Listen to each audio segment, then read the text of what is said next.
Whew, good morning. Coach Slack on his morning prayer walk again. It's not the bright and sunny mornings we had been having for 3 or 4 days, but I'm finding great pleasure walking in the rain also. Find great pleasure in water. It's so gentle, yet can be so powerful. It's an amazing thing, and obviously without water, there'd be no life. So, just enjoying the walk in the rain this morning. Today for the physical exercises, I'm going to keep it simple and safe. I'll jump right into that to try to keep the video short. I'm just going to hit some dips. So let's get right into that. Trying to keep it safe and simple this morning.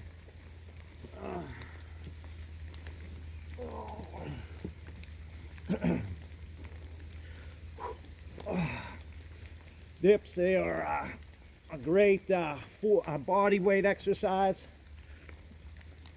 They incorporate a lot of different muscle groups. You can do them full range. You can bust out some burn sets like this. Full extension to the lockout for the good tries. Good body weight exercise, dips. I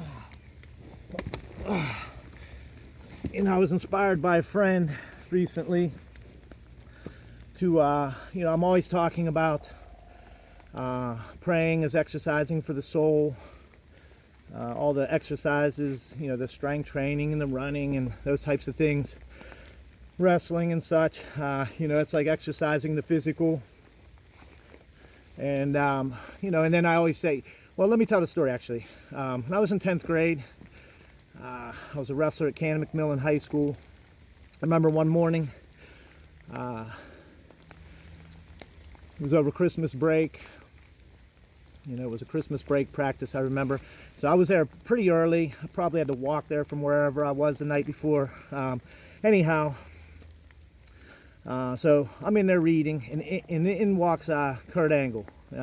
Marky Angle was a teammate of mine. It was his nephew, so he was around us a lot. Kurt wasn't, rare for him to be there.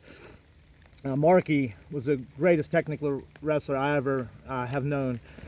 State champ in Pennsylvania, of course, OW, also 5-time Fargo national champion, also OW there. Anyhow, so in walks Kurt Angle, and he sees me reading there, and it's just he and I in the locker room, and he asked me what I'm reading, and I still have the same copy of the same book, the exact same copy, anyhow, the 5 Dialogues of Plato, and he says to me, he looks at me and he says, Brian, he goes, what lifting is to the muscle, because I think he had done a lifting maybe and some cardio that morning, and just got in the shower and coming in the locker room. So he says, what lifting is to the muscle, reading is to the mind. And I never forgot that. That was such a, I felt really good that moment, about it. And so, and since then I've also added to his words that he told me, and I'm sure he just passed along that saying. I don't think he invented it, but it was awesome that he passed it along to me. And since then, I've obviously added what praying is for the soul. So let me hit a second set here real quick. Try to keep this video a little bit short. Oh.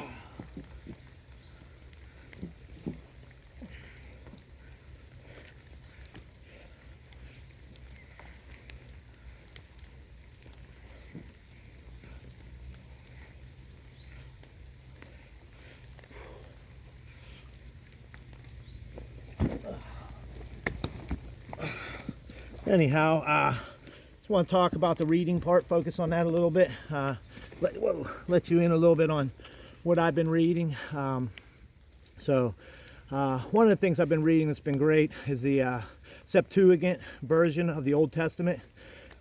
Been reading that all throughout Lent. There's so much wisdom and knowledge, and this version's I think from the 2nd or 3rd century BC, done in Alexandria, which had so much access to scrolls and writings that we don't have access to anymore. So I find it pretty awesome. Also constantly reading the lives of the saints and church history, the Lenten Synaxarian, Pentecostadian included. And then also finishing up the main side reading, I guess you call it, but it's been like my main reading. It's been a book sent to me by a dear friend. Hold on a second. It's called, it's written by Elder Ephraim. He's a Orthodox monastic, most recently who lived in a monastery, St. Anthony's in Arizona, in the Arizona desert. I'd visited and made some pilgrimages there, of course, but anyhow, he wrote it about his spiritual father, Elder Joseph. The book's entitled My Elder, Joseph the Hesychast. And so I'm finishing it up right now, and at the end, there's just so many mystical gems. It's just so beautiful. The way that Elder Ephraim experiences the repose of his spiritual father, Elder Joseph. You know, and this is August 15th, I believe, 1959. And I just keep rereading it over and over and over again. And I did that throughout the whole book, several sections. That's why I've been spending a lot of time on it. But you know, to really grasp those mystical gems and to see the beauty in them, you would have to read the whole book.